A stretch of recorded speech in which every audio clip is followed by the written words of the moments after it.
안녕하세요. 이제 결혼 3년 차를 맞는 맞벌이 부부입니다. 결혼은 일단 1억씩 해서 반반 결혼을 하기는 했어요. 하지만 저는 오롯이 제가 모은 돈을 가지고 왔고, 남편은 모아놓은 돈이 따로 없었다 보니 시댁에서 그 돈 전부를 해줬기에 엄밀히 따지자면 반반 결혼을 했다고 보기에 약간 애매한 부분도 있습니다. 여태까지는 이 사실이 저희 결혼 생활에 있어서 제 발목을 잡게 만드는 일이 될 거라고는 생각도 못했어요. 남편이 돈을 모아놓지 못한 이유는 취직이 다른 사람들에 비해 늦은 편이기에 그렇습니다. 그리고 제가 사회생활을 남들보다 조금 빨리 시작했다는 이유도 한몫하겠고요. 영화 보는 것 말고는 딱히 취미라고 부를 만한 것도 없던 저였다 보니 돈 모으는 것도 딱히 없었어요. 남편이 취직을 늦게 한 데에도 이유가 있습니다. 처음 연애를 시작했을 때만 해도 저희 둘 다 직장인이었어요. 연애 시작하고 1년 뒤에 남편이 제대로 사람 대우해주는 그런 회사에서 일을 하고 싶다며 다니고 있던 회사를 그만두게 되면서 공백기가 생기게 되었거든요. 남편이 다니고 있던 첫 직장이 문제가 아주 많은 회사였어요. 직원 수도 40명이 넘는 규모가 조금 있는 회사였는데도 불구하고 정말 제대로 된 사람 대접을 해주는 곳이 아니었거든요. 남편이 정식으로 이력서를 내서 취직을 한 건 아니었어요. 원래는 대학교 졸업반 시절에 단기로 아르바이트해서 취직하는 동안 생활비 좀 마련해보겠다고 들어간 회사였는데 어떻게 기회가 되어서 졸업하고도 계속 출근하게 되었던 거죠. 남편 말로는 같이 일하는 직원들하고 합이 잘 맞고 일도 성향에 맞는 데다가 어느 정도 미래도 보이는 곳이라고 생각했었대요. 거기에 사장까지 나서서 이런 식으로는 원래 채용을 잘 안 한다면서 이렇게 열심히 일하는 인재를 놓치면 회사 손해라고 취직하지 말고 여기서 그냥 일을 하라고 설득까지 해왔다는 겁니다. 그렇게 3년간 거기서 직장 생활을 하고 있었고 그때 저랑 연애도 시작했던 겁니다. 시간이 지나면서 남편도 짬이 좀 생겼으니 신입 직원이 들어오면서 사수 역할을 하게 되었대요. 처음 남편 밑으로 생긴 부하 직원이다 보니 인생 이야기도 해주고 술도 사주면서 가깝게 지냈다고 합니다. 그러다 같이 술 한잔하면서 회사 이야기가 나왔는데 그때 충격적인 사실을 알게 되었던 거죠. 실은 남편이 정말 말도 안 되는 박봉으로 일을 하고 있었다는 사실을 말이에요. 아르바이트한 기간까지 포함하면 3년을 훨씬 넘긴 경력직이었음에도 불구하고 이제 막 들어온 신입 직원이 받는 월급보다도 못한 돈을 받고 일을 하고 있었다는 사실을 알게 되었던 겁니다. 남편이 처음 시작을 아르바이트생으로 했다 보니 그때 당시에 거의 최저시급을 받고 일을 하고 있었는데 사장이 아르바이트생인데도 불구하고 직원만큼 일을 하는 남편을 아주 호구로 봤던 거였죠. 아르바이트 할 때도 저렇게 일을 열심히 하는데 뭐하러 돈을 더 주냐 뭐 그런 생각이었나 보죠. 남편이 아르바이트에서 직원이 되면서 월급을 많이 올려주긴 했는데 많이 올려줬다고 해도 회사에서 뽑는 신입 직원이 받는 돈보다 훨씬 못한 돈을 주기로 했던 거예요. 남편 잘못이 아예 없는 건 아니죠. 남편도 좀 더 알아보고 그랬어야 했는데 그때야 아무 경험 없는 사회초년생 시절이고 주변에서도 그런 내용에 대해 알려주는 사람 하나 없었다 보니 학교 끝나고 와서 일하면서 매달 6, 70만 원 받던 월급이 220만 원이 돼버리니 남편은 엄청 많이 올려줬던 걸로 생각했던 겁니다. 해마다 연봉도 5%씩 올려줬다는데 원래 받는 돈이 적은데 올라봐야 얼마나 오른 거겠어요. 아무것도 모르고 3년 동안 뼈 빠지게 일했는데 배신감에 아주 치가 떨렸다고 하네요. 그런데도 아쉬운 소리, 싫은 소리 하나 못하는 남편 성격 때문에 그 사실을 알고도 계속 출근을 했었던 거예요. 남편한테 이 사실을 알려준 신입 직원은 남편 월급 이야기를 듣고 뭐 이딴 회사가 다 있냐며 그날로 바로 그만뒀다고 하는데 남편한테는 그런 결단을 내릴 과감함마저 없었던 거였습니다. 그런 남편이 회사를 그만두게 된 건 순전히 저 때문이었어요. 남편이 한 번은 술에 엄청 취해서 속상하다며 저한테 전화를 해왔고 회사에서 박봉으로 아주 뽕을 뽑히고 있었다는 사실을 그때 처음 저에게 말해줬어요.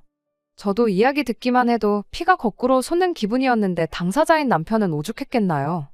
당장 안 그만두고 뭐하고 있는 거냐고 그때 제가 남편한테 회사에 당장 사표 집어던지고 사무실도 뒤집어 놓고 오라고 조언을 해줬죠. 남편은 처음에는 조금 꺼려했어요. 당장 벌이가 사라지는 거나 마찬가지였으니 앞으로 뭐 해먹고 살지 고민을 하더라고요. 아직 30도 안 됐는데 벌써부터 그런 걱정을 하냐고 새 직장 찾을 때까지 백수라고 해서 내가 헤어지자고 안 할 테니 당장 내일 회사부터 그만두라고 한마디 했어요. 제 말에 힘을 얻은 남편은 바로 다음날 회사에 사표를 내던지고 왔죠. 그제서야 거기 사장도 월급을 올려줄 테니 그냥 회사에 남아달라고 남편을 붙잡았다네요. 그동안 헐값에 부려먹은 돈을 다 쳐줘도 모자랄 판에 그 상황에서도 돈을 좀 아껴보겠다고 그 신입 직원이 받는 월급보다 5만 원을 더 주겠다고 나왔대요. 그제서야 남편도 자기가 호구당하고 있던 사실을 깨닫게 되었고 그 길로 뒤도 안 돌아보고 회사를 빠져나왔답니다. 원래는 후임 자리 생길 때까지 인수인계를 위해 다닐 생각이었는데 더는 못 참겠다면서 말이죠. 그때 남편이 조금 답답한 구석이 있다는 걸 알았어요. 사표 집어던지는 와중에도 회사에 인원이 비는 걸 걱정해서 몇 달 더 다닐 생각을 했다는 게 말이죠. 아무튼 결과적으로는 바로 때려쳤기 때문에 그걸 가지고 뭐라고 하지는 않았습니다. 남편이 새로 직장을 구한 건 그 회사를 그만두고 1년 반이 더 지나서였습니다. 그래도 새로 들어간 직장에서 경력 인정도 받고 해서 곧바로 대리직함 달고 출근할 수 있었어요. 남편이 심약하긴 하지만 실력이 없는 사람은 아니었거든요. 남편은 남편 나름대로 자기가 돈 한 푼 못 벌어오는 와중에 떠나지 않고 곁을 지키던 제가 자기를 뒷바라지 해줬던 거라고 생각을 했었나 봐요. 그리고 어쨌든 제 덕분에 악독한 회사에 한 방 먹여주고 나온 꼴이 되었으니 저랑 결혼해서 제 말만 듣고 살면 손해보는 일은 없겠구나 하는 생각도 들었다더라고요. 새 직장에 들어가고 나서 얼마 지나지 않아서 저한테는 평생 갚아도 모자랄 신세를 졌다며 자기랑 결혼해주면 그 은혜를 평생에 걸쳐서 갚아주겠다고 저에게 청혼을 해왔죠.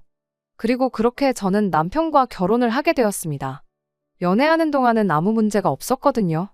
아쉬운 소리 못하고 조금 답답하고 못 믿어온 구석이 있다는 건 알고 있었지만 바꿔 말하면 웬만한 거 다 저한테 맞춰주는 착한 사람이었으니 적어도 결혼하면 어이없는 걸로 싸울 일은 없겠구나 싶었어요. 남편이 모아놓은 돈은 없었을지언정 시댁에서 똑같이 1억을 해주겠다고 했으니 결혼자금 문제도 딱히 따지고 들 게 없었죠. 그렇게 제 1억, 시댁 돈 1억으로 반반 결혼을 하게 되었습니다. 그 돈으로 빌라 전세 하나 구해 신혼살림 차리고 맞벌이 결혼 생활을 시작했습니다. 연애를 꽤나 길게 한 편이라서 남편에 대해서는 어느 정도 많이 알고 있다고 생각했는데 결혼하고 나니 모르는 것 투성이었어요. 요즘이 옛날처럼 결혼하기 전에 어디 가서 신부 수업 미리 받고 그러지는 않잖아요? 제가 혼자 살면서 기본적인 살림들은 손에 익은 상황이긴 했지만 그렇다고 해서 능숙한 편은 아니었어요. 그래도 평생을 부모님 집에서 살아온 남편보다야 제가 훨씬 더 잘했죠. 맞벌이에는 맞살림 하는 게 당연하다고들 하지만 혼자서 겨우 라면 정도 끓여 먹는 게 할 줄 아는 집안일에 전부인 남편에게 뭐 하나 제대로 맡길 만한 상황은 아니었습니다. 그래서 제가 주도적으로 집안일을 하게 되었죠. 남편은 대신 제가 시키는 것들은 군말 없이 다 했고요. 시부모님도 좋은 분들이라 생각했고 남편도 저에게 잘한다 했으니 행복한 결혼 생활을 하게 될 줄 알았는데 그게 아니었습니다. 남편 위로 신우가 한 명 있는데 처음에는 신우 때문에 결혼 생활이 조금 힘들게 될 수도 있겠다 하는 생각을 했었어요. 팔이 안으로 굽어서 그런 건지 이유는 모르겠지만 신우는 제가 남편보다 한참 모자라다는 생각을 하는 듯 보였고 대놓고 저를 못살게 굴지는 않았지만 탐탁치 않아 한다는 티를 그렇게 내고 다녔거든요. 저희가 결혼식 올리고 나서 얼마 지나지 않아 집들이를 했어요. 시부모님의 신우네 이렇게만 불렀고 식사 끝나고 커피랑 차 한 잔씩 마시면서 이런저런 이야기를 하다가 시어머니가 우리 온다고 집 청소해놓고 음식해놓고 아주 그러느라 고생했겠다고 저한테 한마디 해주셨어요. 그 말에 남편도 나서서 많이 도와줬다고 힘쓰는 건 남편이 다 도와줘서 별로 힘들지 않았다고 대답했는데 신우가 괜히 트집 잡으면서 한마디 하더라고요. 그깟 집안일 뭐 얼마나 대단한 거 한다고 기어이 남편을 부려먹는다고요. 그 자리에 심해부도 있었는데 자기 얼굴에 침 뱉는 격이라는 걸 몰랐나 봐요. 저도 모르게 신우한테 그럼 심해부님은 형님 집안일 할 때 구경만 하고 하나도 안 도와주시냐고 놀라면서 되물었어요. 모쪽을 주려고 작정하고 그런 게 아니고 정말 저도 모르게 튀어나온 말이었는데 신우가 얼굴이 시뻘개져서 아무 말도 못하고 있었습니다. 아무튼 그 발언을 시작으로 신우가 아주 스위치가 켜져서는 온갖 불만을 이야기하기 시작했어요. 그러다가 튀어나온 말이 우리 집에서 니네 결혼할 때 얼마를 해줬는지나 아냐? 우리 엄마 노후자금 다 털어서 해준 건데 고마워하진 못할 망정 신우 말에 말대꾸를 하고 있느냐 하면서 열을 내기 시작했죠. 시댁에서 많이 도와준 건 사실인데 말씀드렸다시피 저희 반반 결혼했거든요. 신우가 그 사실은 모르나 싶었죠. 결국 신우가 혼자 저렇게 분노를 표출해버리는 바람에 집들이 분위기도 흐지부지 돼서 그대로 다들 집에 돌아가게 되었죠. 모두가 돌아가고 나서야 남편이 저에게 말해주길 누나가 결혼할 때는 집에서 한 푼도 지원 못 받아서 저런다, 부러워서 그러는 거니까 자기가 이해해달라 하면서 설명을 해주기 시작했죠. 저도 그때까지는 경황이 없었을 뿐 아무 생각이 없었는데 상황이 정리되고 나서 곰곰이 생각해보니 뭔가 의아한 점이 한두 군데가 아니더라고요. 일단 결혼지원금 받을 때 그게 시부모님 노후자금이라는 이야기는 그때 당시 아무도 저한테 이야기해준 적 없는, 모르는 사실이었어요. 시부모님이 결혼을 일찍 하셔서 아직도 나이가 많은 편이 아니세요. 저희 결혼했을 때만 해도 아버님이 60대 초반이고 어머님이 50대 후반이셨죠. 시어머니는 평생을 전업주부로 살아오긴 했지만 시아버지가 경제활동을 계속 하고 계시던 상황이기도 했고 저희 앞에서 이따금씩 은퇴 이야기도 꺼내고 하셨던 적도 있었기에 저는 당연히 노후 준비가 다 되어 있다고 생각했었습니다. 그런데 난데없이 저희 결혼할 때 지원해준 돈이 사실은 노후 자금을 털어서 해준 거라는 소리를 들으니 안 좋은 생각이 자꾸 들기 시작했죠. 저희 친정이 저한테 물려줄 만한 재산은 없을지라도 나중에 저한테 아쉬운 소리 하거나 손 벌릴 생각 없으시다며 노후 준비를 완벽하게 끝내놓으신 상황이었거든요. 남편은 계속해서 누나 결혼할 때 집에서 정말 아무것도 못 받았는데 나는 1억이나 받아갔으니 배가 아파서 그러는 거라며 아무 걱정하지 말라는 식으로 말을 했습니다만 뭔가 뒤숭숭한 느낌을 지울 수가 없었습니다. 그리고 역시나 안 좋은 예감은 틀리는 법이 없다더니 그날로부터 3년이 지난 지금에 와서야 남편 입에서 이런 이야기가 나오게 되었네요. 회사에서 급작스럽게 해외 출장일이 잡혀서 4박 5일 동안 집에 들어오지 못한 적이 있어요. 말씀드렸다시피 남편이 집안일이라고 해봐야 제가 시키는 거나 대충 도와줄 줄이나 알지 자발적으로 무언가 하는 성격이 아니거든요. 급하게 잡힌 출장 일정이라 남편 먹을 밥이라고 미리 5일치 밥을 준비해 놓을 시간도 부족했어요. 제가 미리 밥을 준비해 놓는다고 한들 당장 하루 이틀치 말고는 나머지는 얼려놓아야 했을 텐데 남편 성격에 데워 먹는 게 귀찮다고 손도 대지 않을 게 뻔했거든요. 길게 집을 비우는 게 처음이었다 보니 차라리 남편한테 시댁에 가 있으라고 했어요. 괜히 배달 음식만 주구장창 사 먹거나 라면이나 끓여 먹을 게 뻔해 보여서 그렇게 한 거였죠. 시어머니한테는 따로 연락드려서 20만 원 보내드렸고 저 가 있는 동안 오랜만에 아들하고 오붓한 시간 보내시라고도 말씀도 잘 드리고 그렇게 출장을 떠나게 되었습니다. 그리고 출장 다녀왔더니 남편은 저한테 잘 다녀왔냐느니 고생했다느니 하는 말은 한마디 없었고 은근슬쩍 계속 시부모님 이야기를 꺼내기 시작했습니다. 아버지 등이 평소보다 더 굽어 보인다느니 어쩐다느니 어머님 눈이 안 좋아지셨는지 소금이랑 설탕도 구분을 못하셔서 하루는 설탕국을 먹었다느니 하면서 말이죠. 그러면서 자기가 집안의 장남으로서 부모님이 너무 걱정이 돼서 두고 볼 수가 없다는 식으로 혼자서 쉬지도 않고 계속 중얼거리더라고요. 혼잣말 하는 것처럼 중얼거렸지만 집에 남편하고 저 둘밖에 없는데 누가 봐도 저 들으라고 하는 소리였어요. 듣다 못한 제가 나한테 무슨 이야기가 하고 싶어서 그렇게 혼잣말을 중얼거리느냐고 단도직입적으로 물어봤죠. 그랬더니 그제서야 본론을 꺼내기 시작했어요. 안 그래도 자기가 시댁에서 며칠 지내기로 했다고 하루는 누나랑 매형도 같이 와서 저녁 식사를 했답니다.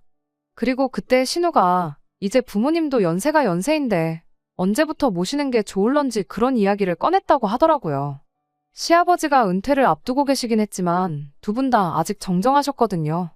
물론 노후 준비가 완벽하게 되어 있다면야 그때 은퇴해서 편하게 노후 즐기는 것만큼 좋은 게 또 없겠다만 그건 상황에 따라 다른 거잖아요. 심지어 저희 친정부모님도 노후 준비 완벽하게 끝내놓은 상황이었지만 아직도 사람 일 어떻게 될지 모른다며 두 분 다 아직도 경제활동을 하고 계세요.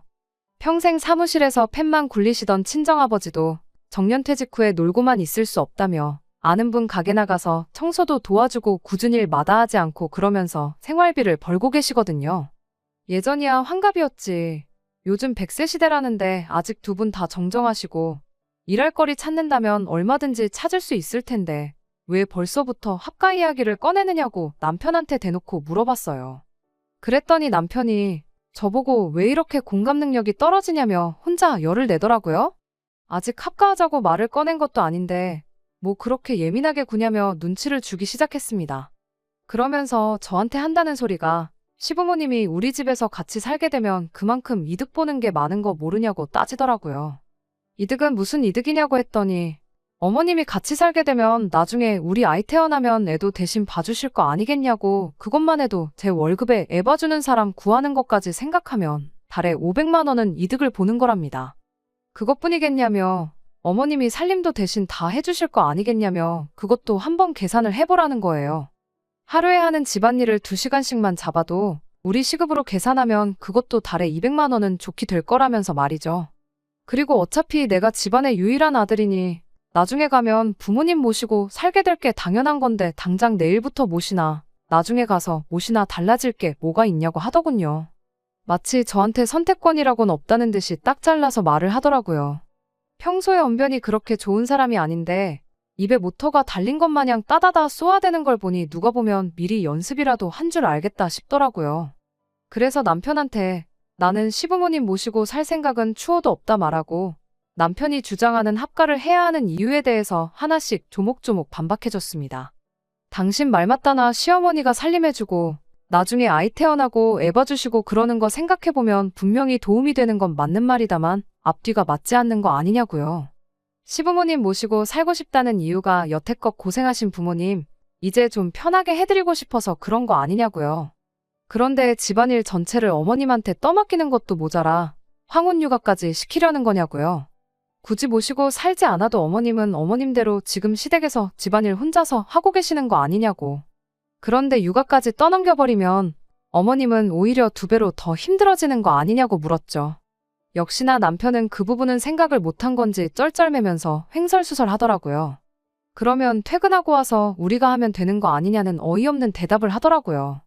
그럼 애초에 당신이 주장하는 시부모님 모시고 살았을 때 우리한테 이로운 경제적 이득이 하나도 없는 거 아니냐고 되물었죠. 어떻게 대답해야 할지 몰라 얼굴이 시뻘개져서 있는 남편한테 그리고 아들이라서 부모님 모시고 사는 게 당연하다고 했는데 그거야 당신한테나 당연한 거지. 나한테는 당연한 게 아니지 않냐. 결혼 전부터 서로 합의가 된 것도 아니고 이제 와서 왜 갑자기 부모님을 모시자는 건지 도무지 이해할 수가 없다고 했어요.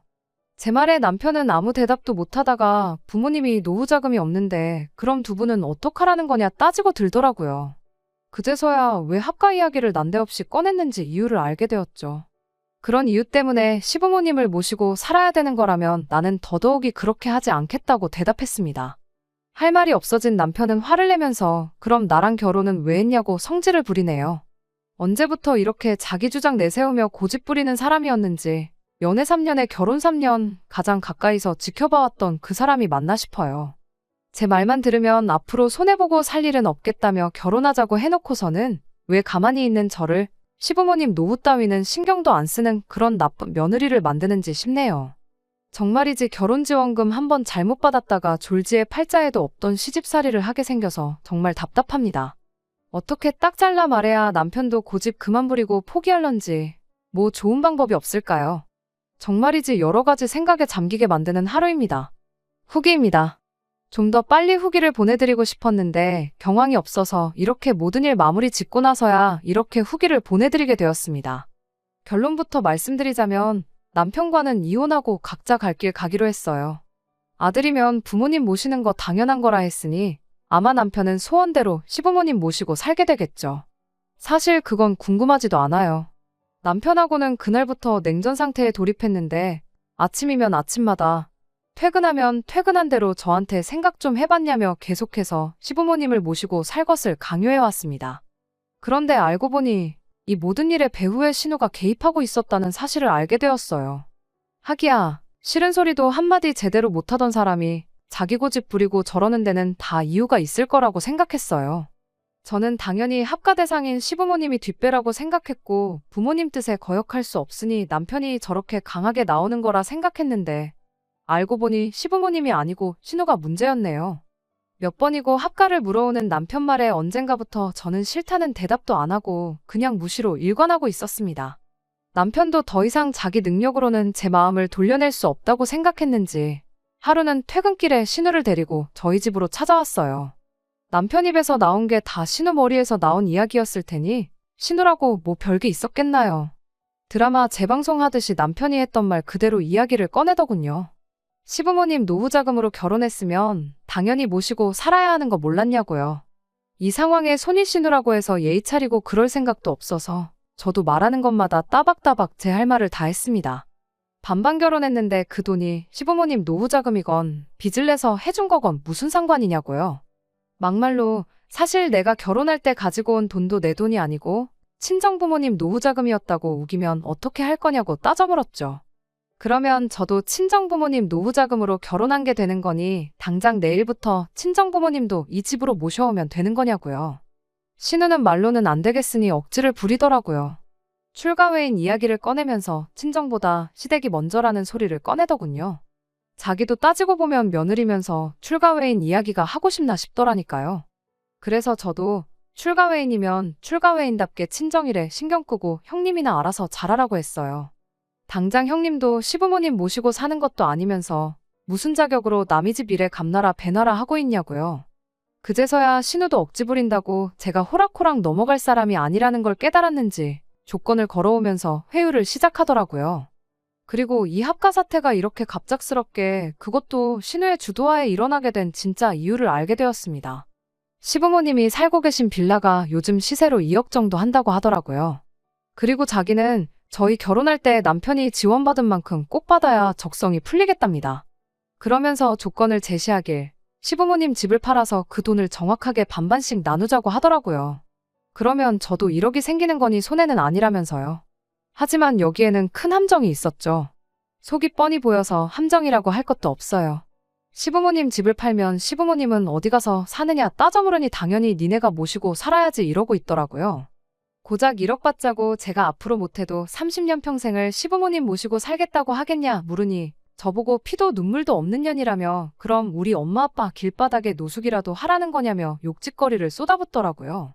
그렇게 부모님 노후자금 걱정하는 딸이 정작 뒤에서 하는 짓이라곤 멀쩡히 잘 살고 있는 집 팔아 그 돈 꿀꺽하고 동생한테 오갈곳없는 부모님을 떠넘기는 거냐고 피도 눈물도 없는 게 대체 누구냐고 되받아쳐줬네요. 자기도 말문이 막혔는지 혼자 부들부들대면서 악을 쓰다가 그럼 부모님 노후자금이나 뱉어내라고 엄포를 놓길래 반반 결혼한다고 받은 돈을 내가 왜 뱉어내야 되냐고 그렇게 효녀 노릇이 하고 싶으면 여기서 이럴 게 아니고 시부모님 모시고 외식이나 다녀오라 한마디 해주고 저는 방으로 들어가 버렸습니다. 아예 상대를 안 해주니 신우 혼자 길길이 날뛰다가 결국 포기하고 돌아가더라고요.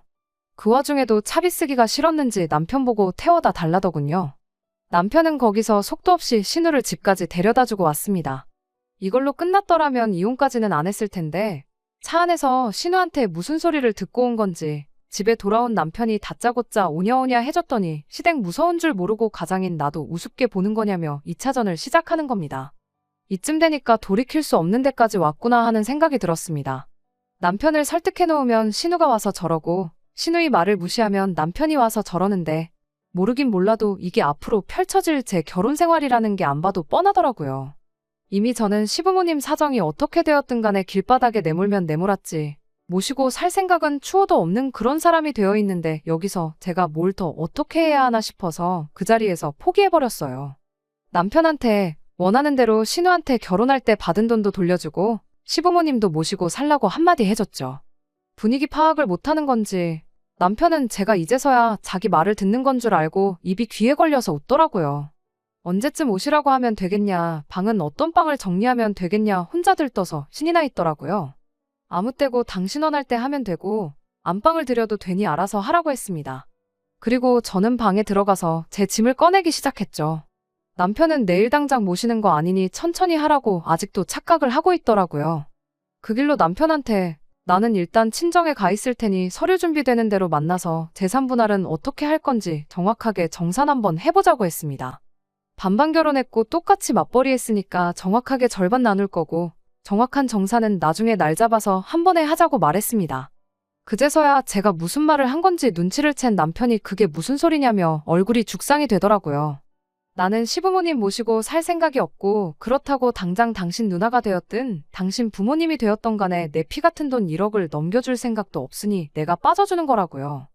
나만 빠져주면 우리 돈 1억이 아니라 네 돈 1억을 부모님한테 돌려드릴 수 있는 거 아니냐. 그러니까 이혼하고 그걸 신우랑 공평하게 나눠갔던 그 길로 부모님 모시고 살면서 아들로 태어난 도리를 하던 그때부터는 당신 좋은 대로 하면 되겠다고 말이죠. 남편이 아연실색을 하면서 이혼 말고 다른 방법이 있을 거라며 그제서야 같이 머리를 맞대고 좋은 방법이 있는지 한번 고민 좀 해보자고 하는 겁니다.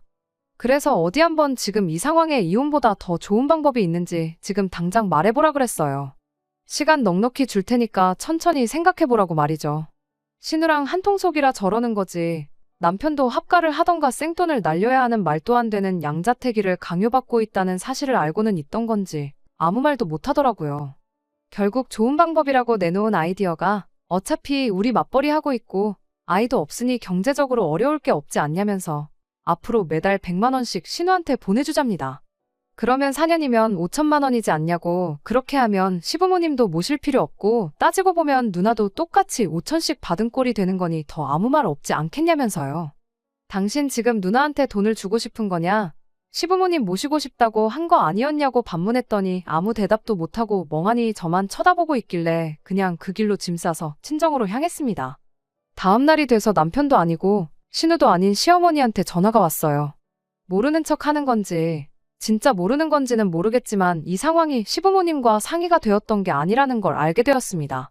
하기야 남편하고 신우가 말하는 꼴을 보니 시부모님 모시고 사는 게 문제가 아니라 돈이 문제였던 거였으니 그럴만도 하겠다 예상은 하고 있었죠. 시어머니는 저한테 사과를 먼저 해왔어요. 그리고 두 번 다시 신우가 저희 앞에서 합가나 돈 이야기 꺼내지 못하게 단도리를 하겠다고 하셨죠. 원래부터 남편이 지 누나 말에는 꼼짝을 못했었다는 이야기를 해주시더라고요. 그제서야 어디 가서 싫은 소리 못하고 결정도 잘 못 내리는 남편 성격이 신우 때문에 그렇게 되었다는 걸 알았네요. 저는 조금만 더 생각을 해봐야겠다 대답했고 전화를 끊었습니다. 단순한 부부싸움이었다면 시어머니 때문에라도 그냥 넘어갔겠지만 남편에 대한 신뢰가 바닥인 상황에서 남편이 신우한테 원래부터 꼼짝도 못한다는 사실을 알게 되었으니 더더욱이 이혼의 확신이 생기기 시작했어요. 그날로부터 이틀이 지나서 저는 이혼을 해야겠다고 결심을 했습니다. 더 길게 끌어봤자 결과는 똑같겠다 싶어서 그 길로 바로 서류 작성하고 집에 가서 남편한테 이혼하자고 했어요. 이혼 서류 건네주면서도 남편이 울고불고 매달리면 어떻게 해야 하나, 마음이 약해지진 않을까 그런 걱정을 했는데 남편이 제 마음 돌려보겠다고 또 제가 몰랐던 이 모든 사건의 전말을 말해줬습니다. 신우가 결혼하자마자도 아니고 3년 만에 이렇게 나온 이유가 따로 있었더라고요. 신우가 남편 몰래 빚내서 주식을 시작했다가 원금 대부분 날려먹고 급하게 돈이 필요한 상황이었다고. 그런데 그냥 그 돈을 해주자니 거절당할 것 같아서 일을 이렇게 크게 만들었던 거라네요. 그거 걸리면 누나가 이혼당할 것 같다고 울고불고 부탁을 해오는데 자기도 안 되는 거 알지만 누나 도와주고 싶어서 그랬던 거랍니다. 하지만 이젠 당장 누나가 이혼을 당하던 말던 손절해버리고 우리 미래만 위해서 살겠다고 말해오는데 긴 말할 것 없고 빨리 이혼 서류에 도장이나 찍어달라고 했습니다. 질질 끌면 나도 소송으로 갈 수밖에 없으니 마무리라도 깔끔하게 하자고요. 이혼을 하는 과정에 있어서 시부모님은 당신들이 돈이 없어서 그런 거라며 계속 저한테 미안하다고 사과를 해왔지만 정작 이 사건의 원흉인 신우는 저한테 전화는커녕 문자도 한 통 보내지 않았어요. 남편과 이혼 서류 제출하고 나오는데도 숙려기간 동안 잘 좀 생각해달라는데 그런 거 생각할 겨를도 없이 속이 너무 후련하더군요. 결혼하면 제 말만 듣고 살아도 손해보는 게 없겠다더니 결국 누나 말 듣다가 자기 인생이 저렇게 망가졌는데 남편도 제정신이면 재산분할한 돈으로 신우 빚 갚아주고 그러진 않겠죠. 이제 이혼해서 각자의 길을 가기로 했으니 아무쪼록 정신 차리고 살았으면 싶은 따름입니다. 다 끝난 줄 알았는데 이렇게 또 후기를 남기는 날이 올 줄은 몰랐네요. 이혼한 마당에 남편이며 그 식구들과 두 번 다시 얽힐 일은 없을 줄 알았는데 신우가 몸소 전화까지 해줘서 근황을 알려준 덕분에 이렇게 마지막 후기를 남깁니다. 다짜고짜 신우한테 전화가 와서는 너 때문에 내 인생 망했다며 욕짓거리를 하더라고요. 남편하고 이혼하면서 남편은 물론이고 시부모님까지 신우아 등을 돌렸나 봐요. 일단 노후자금이라고 했으니 남편이 재산분할 받은 돈 중 결혼자금으로 받아온 돈을 신우가 아니라 시부모님한테 돌려드렸답니다. 시부모님은 신우가 자기 주식빚 때문에 두 분 모르게 집까지 팔아가며 억지로 저희를 합가시키려 했고 결국 그 때문에 아들 부부가 이혼하게 되었다는 사실을 알고 있으니 제 생각이지만 그게 너무 괘씸했었나 봐요. 시부모님이 신우한테 노후자금 걱정해주더니 왜 이제 와서 주식빚을 갚아달라고 하느냐며 거절을 했다고 하더라고요. 결국 신우는 더 이상 혼자 힘으로는 이자도 메꿀 수 없는 상황이 돼버려서 결국 거액의 빚을 지게 된 걸 남편한테 들키게 되었고 지금 그것 때문에 이혼당한 애 만회하는 상황이라며 저한테 화풀이를 하려고 전화를 했던 거예요. 그래서 저도 한마디 해줬어요. 피차나도 너 때문에 이혼녀 타이틀을 달게 되었는데 네가 이혼당한다고 하면 내가 뭐 미안해라도 할 줄 알고 전화한 거냐고요. 인과응보라는 말이 괜히 있는 게 아니라고 지은 죄를 돌려받는 거니 억울해 말고 이참에 여태껏 잘못 살아온 네 인생이나 한번 돌아보라고 한마디 해줬네요. 전화기 너머로 소리를 빽빽 지르던 신우를 뒤로 하고 전화 끊어버리고 번호도 차단해버렸습니다. 이젠 두 번 다시 그 집구석하고 얽힐 일은 없을 거예요.